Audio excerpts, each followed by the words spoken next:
Okay. This little tutorial that we're going to go through is the DSC software, and this is a very early version of the software. There's going to be many versions to come. This is basically our engineering version, and we call this we just refer this to as the Velocity EXE. So the first thing you'll find when you get this, you'll get a folder that will have your zip file in it, and there will also be a text file that'll be on Notepad, and this will walk you through an instruction on how to download the driver, because you'll need the driver so that you can talk to the box, and that'll walk you into it, give you a website address. Soon we'll also be giving you the driver as well to make it one step less. But for those who have only gotten the directions and have gotten a zipped file, and that zip file, when you open it up, you'll notice that we have the extension as an XEE. There is no such thing as an XEE. The first thing you're going to want to do is to change that version of the XEE. And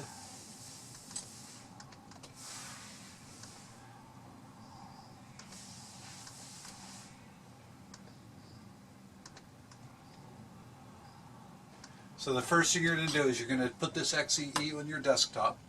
You're going to right click it and rename it. And I'm going to rename this EXE.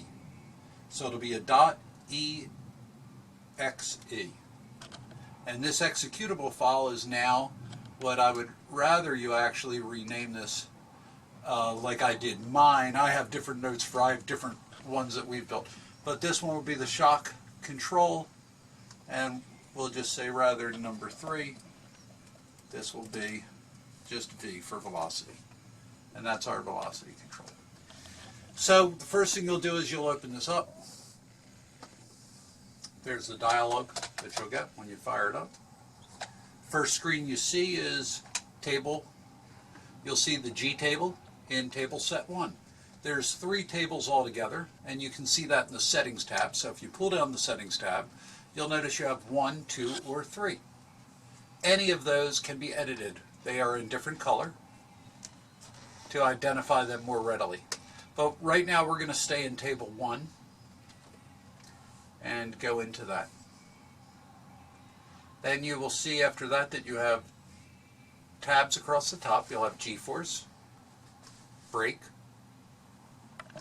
acceleration, speed, steering, shock calibration. You'll notice there's 4 tables in the shock. There's 4 sections: left front, left rear, right rear. And velocity.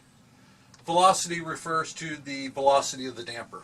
For right now, for most cars that are going to be in current use, you're not using the velocity control. This is for the 13 and up automobiles that have velocity sensors on all 4 corners.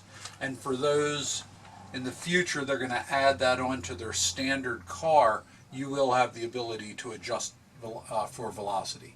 And you can see it's in inches per second, even though it's not labeled as such. That's the way that I had set it up. So this is 0, 2, 4, 6, 8, and that's in inches per second. So like in my race car, I might have been tuning the 2 and the 4 inch per second range, because that's kind of the area that you're in a lot on the racing. You really run anywhere from 2 to 8. Low speed is considered 2 to 4 inch per second range. High speed is considered 6 to 12 in that area. This is how we've built this. As well, these are also ride height tables for future use, please. It would take a while to really walk you into this side of the tutorial. And then we're, of course, back to our settings. And when you're in your settings, you'll notice that there has a edit table screen, which allows you to edit 1, 2, or 3. It also has a device table set. Now, what device table set refers to as what table you want to write to. So you can work in table 1, but write to table 2. Like, let's say you wanted to take the G table out of table 1 that you really worked hard on and was working great, but you wanted to put it in another combination into number 2. You would just say, okay, set to device 2, and then when you were in your G table, whenever you're working in here, if you go to write that, it will actually in fact not be writing to table 1, it will be writing to table 2. And so that is the reason for this device table set 1, 2, or 3. But for right now, let's just make things simple and edit 1 and work in 1. So let's do that. So the first thing we're going to do,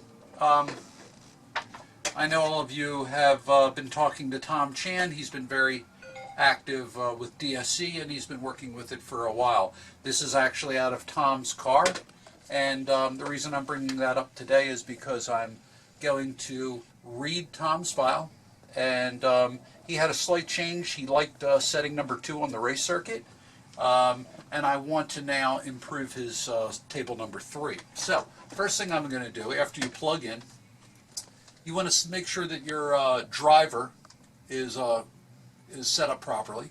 You can either go to serial settings under tools, or what I do a lot is I go to reset board.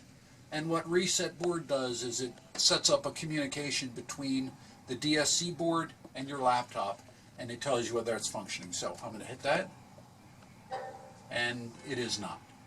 So that means now I'm going to go into the serial settings, and it's on the wrong COM port. I'm going to go to COM 2. I'm going to apply that, say OK. Then I'm going to go in and test the port. Works. OK, we're in. So let's go ahead and read Tom Chan's file. So I'm just going to, in Tools section, I'm going to go to Read All, which is this dialog right here, Read All, and simply select that. Yes, I'm going to begin. So let's go ahead and upload everything that's in Tom's box. Now this file will be saved as a PDTS file. You can swap with other people that have a DSC. You can write files. You can send them to friends. They can flash it to their car. Anything you want to do is doable. In this tutorial, I'll also go briefly into how to do some data acquisition. So right now, I'm just going to make you familiar with how to read. And after I read, which is just about now, you'll see everything now is populated.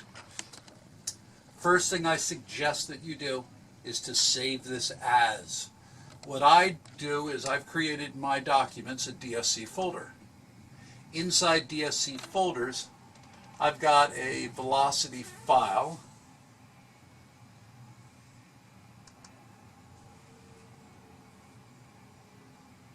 I've got a lot of files. And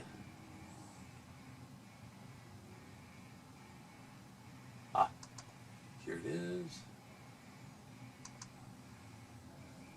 And I even had a folder for Tom Chan. So I'm going to simply go in here and I'm going to name this file. And I'm going to name it today's date, which is 8/11. So I'll go 08/11/2015. Baseline, summit, and 2 is best. Just to have a note with it. In this file I'll save. I know I have this, but in case I had done something for Tom and I don't want to lose it, so now I have that file.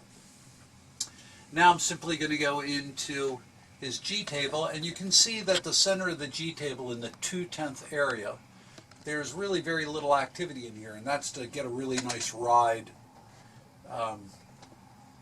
You would ask yourself, well, what happens if there's a load inside of this area? Well, that load is typically precipitated by a brake actuation, speed, mile an hour. It could have a lot of influences, but let's just briefly just say that it could be a G-force. So if, let's say you're in this target area and you can see that there's no values in here. It's actually an additive value based upon these rates right here. You have a longitudinal rate and a lateral rate. What these rates are is we call this our patch rate. The patch rate is nothing more than when you're moving across this G table and you come through areas that have less than 40%, that's what this rate load is, then this trigger right here, and this is a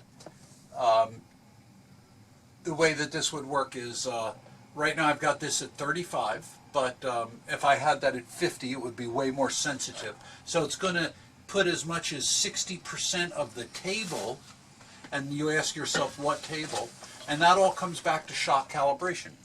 And the reason that shock calibration is so important is because, let's say you have a shock that's on the dyno and you have two shocks that are slightly different.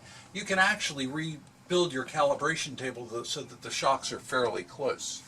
This gives you that opportunity. What it also gives you great opportunity for is a quick way to tune your car. Because you can see on Tom's car that he is starting out here at 2000 milliamp, which is full soft, and that at 100%, he's at 500 milliamps. Well, at 60%, he is 1173 milliamps, which is fairly, that's pretty aggressive. It's kind of like a race damper at that point. So when he's sweeping through that hole in the middle, he's got kind of a race damper, because to sweep through there, you have to have a lot of activity going on in the chassis. So one would assume that you need a lot of damper to stop the car from that sway control. And that's what we use that for in the G table, is this sway control. But now let's get back to the shock calibration table here once. You can see from the graph that I'm running a different damper rate in the rear, because you can see the grays are different. See the grays? And what this means is that at 60% of the front damper, let's say it's 1173, but 60% of the rear is 973. That's a difference of 100 milliamps, which is quite a difference in the damper rate. It doesn't sound like a lot, but on the shock dyno and driving the car, that's quite significant. That means that you're going to have more damper in that area than you will front damper, which the race circuit that he was on, this seemed to be very appropriate for that car. So since he liked table 2, the first thing I'm going to do is I'm going to go in and edit table 2. I'm going to write to table 2 in case I make that change. First thing I'll do is I'll look at the shock calibration. I'll go back here. Looks to me like it's a little, this table was a little more aggressive than his. It's very similar. You can see it's 500 mA, milliamps, and 2000 on this end, and this one's 1800 to 300. If you want to see what was in setting 1, you can simply go back and look at that and see that it was 2000 to 5 and 3 to 18. So it was really exactly that. So what we're going to do is we're going to go in and look at the G table in setting number 2. So let's go to there, let's go to G. You can see that there's more population going on here. And I do that because he'll still get a decent ride quality, because both longitudinally, see the cursor here, longitudinal, this axis, the way that I've set everything up, it does say left, right, it does say rear. I've forgotten we put that in there, and it says front. That's the way we basically look at the car. This is the left front, the right rear, left rear. So everything you see is coordinated around these 4 quadrants, and these are all intermixed. So if you are, let's say, in this part of the quadrant, which is the left corner of the quadrant, you'll see that this is at 40%. This seemed to work pretty well for Tom. His rate max was at 50, and his trigger rate was at 35. He said this was really the best. I believe that he told me that in table 3, which is the one I'm going to modify,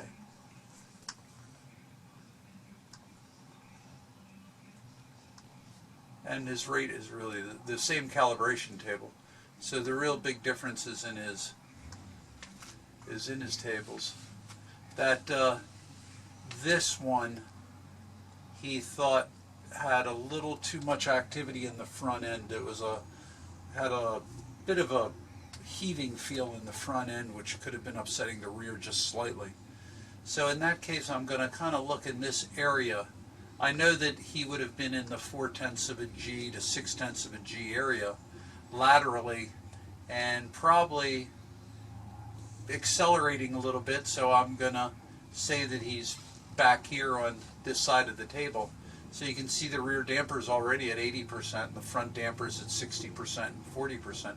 But what I'm going to really do is I'm going to take a look and see if that's what existed on this table as well. And you can see that he's at the same basic numbers in his G table. What you have interpreted on 3, that is exactly correct. 'Cause what I was doing was opening up the wheel on the throttle between 5 and 6, and the front end felt choppy.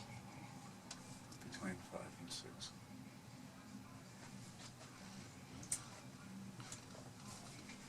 Oh, well, 5 and 6 is just that's flat acceleration in second gear, right? You use 3rd. No, that's second. That's flat out in second.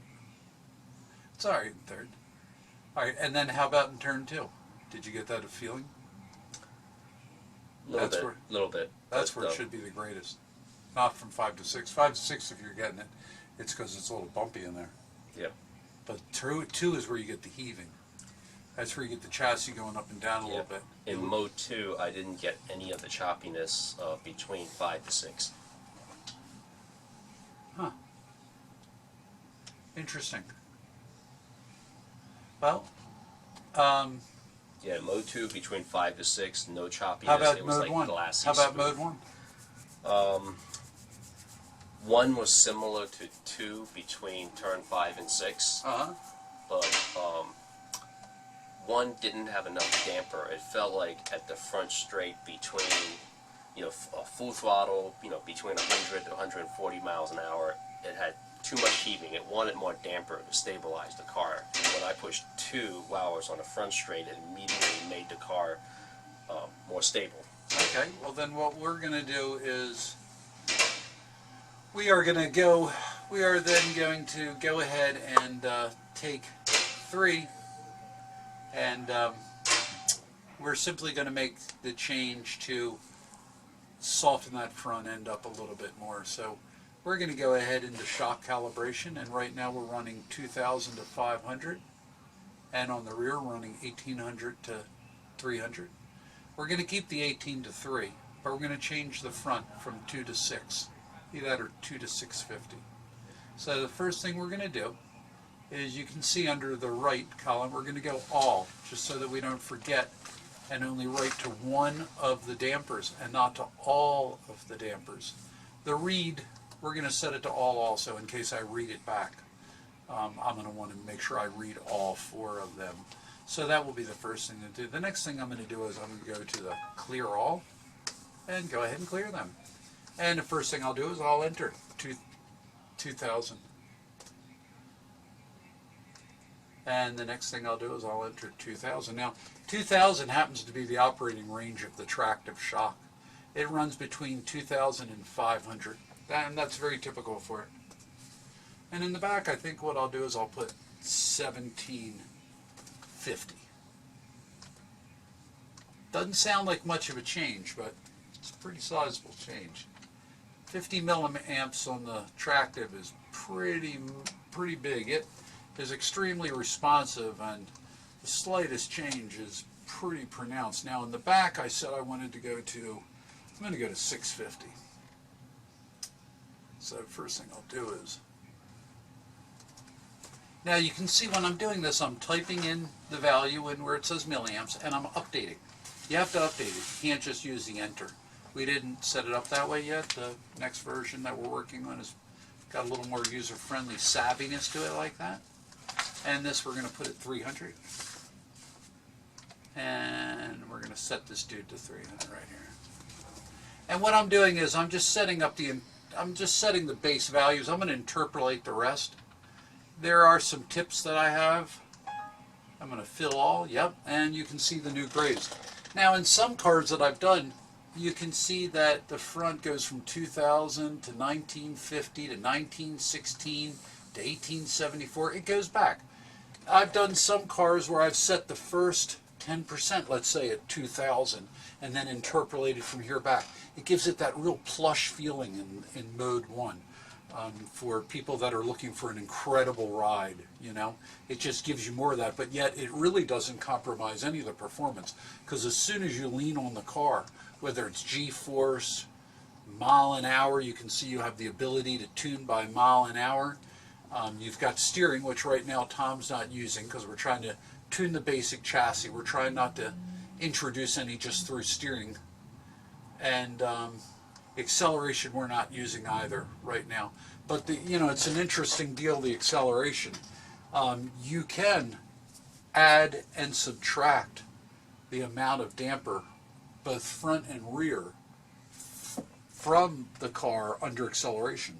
We're using that right now for drag racing, for getting the car out of the corner. I'm going to start using that on my track car, because right now, typically, I'm very cautious and nice to the delivery of the throttle, so that you just squeeze it on a race car, because you don't want to squeak the tire for any reason.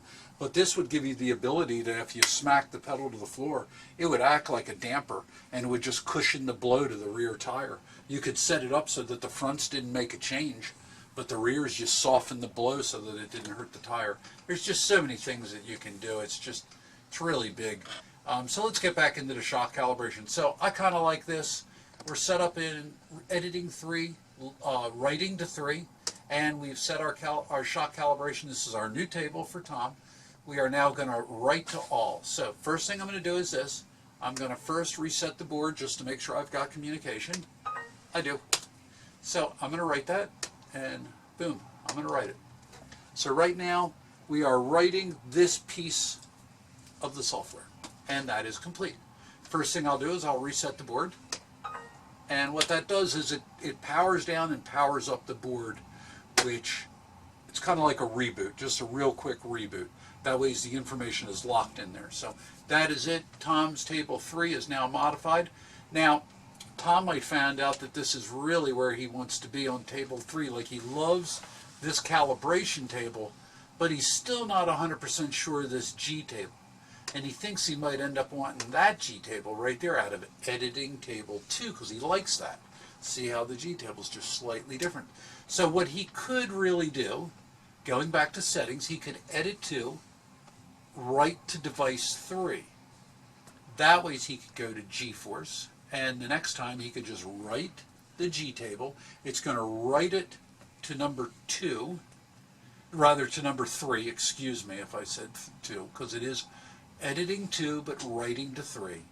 So that G table, if I hit right here now, it would flash the G table of page 3.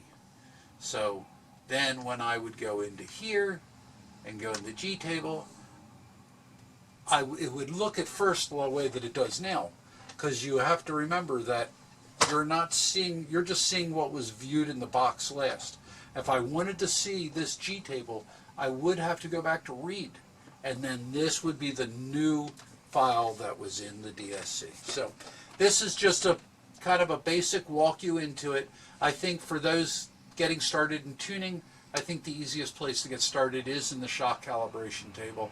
I think it gives you a big roughness of what to do. Once you find out that these areas are how you want this, you might find out that then you can do a little bit more in your G table. Myself, I find considerably, what I'm going to do right now is I'm now going to save this file as a new name, and I'm going to put this, that this one was based off of the 2, and I'll put down here it was a revised cal table 3. So now I have this file in case Tom wants it. It's also written to this box, but like here's I was at the racetrack with my race car, and I'm running full DSC and tractive suspension on my race car in IMSA in the GT3 series. So if I want to go into open, I'm going to go into my file, which is under my velocity files, and it's under the GT3 race car, and I believe this is my final out of the Glen, Watkins Glen. I won both the dry race and the rain race at the Glen on the IMSA weekend, and this was my table. Now, the thing that I tuned the most was my front dampers. I've got a pretty big split from right to left, and it gets greater as you move further out in the G table. Now, when I'm at 0.8 of a G, that's really 1.6 Gs. In the race car, the firmware, we changed this this, everything is doubled. So when I'm pulling roughly 1.5 G's on the entry to the bus stop at the Glen, for those who know it. But when I'm doing that, I'm only running 30% of the right front damper. I can glide over the curbing going in, and I can put speed to any of the cars on the entry. And consequently, that will give me a really high mile an hour in the middle of the bus stop. And I've been logging anywhere from 91 to 93 miles per hour in the bus stop, and 97 on the way out of the bus stop. So it's pretty high mile an hour, and it's really based upon this. This was what I found the biggest. Now, this isn't the table that's in Tom's car, and then you can see my shock calibration table's pretty. Right now we're in table 3. Let's go to table 1. That's the table I was using quite a bit. Now, in my shock calibration, I'm just straight up using 1800 to 600 milliamps everywhere. And then in my table 2, I'm running 2000 to 600. That seems to be what was really working the best for my car. That's really the full range of my tractive shocks, was 200 to 600. I did most of my tuning inside of the G table, and I did some tuning in my velocity table. As you can see, there's some change in here. I found that by adding a little bit of low speed nose to my rebound, I could gain a little entry speed into the corner without upsetting the rear and hurting the tires and braking. Really worked well. It was a nice little patch inside of there. But anyhow, that gives you a walk into the DSC, and I hope that this is helpful and gets you started. I think your biggest thing is to upload your driver, get your CEE renamed to .exe. You will then have the tables as I'm looking at them here. I'm sorry I didn't have it larger. And this will allow you to start tuning. I look forward to trying out the changes. I mean, the car was very, very good on the track. I gave a number of rides and have gotten a lot of compliments from people. So with the changes, hopefully we can get rid of the little bit of choppiness, which wasn't bad. In no way did it upset the car. I'm just spoiled by this technology. I want it to ride as good on the track as it does on the street. That makes sense. Well, that wouldn't be a problem. All right, that's it. Thank you.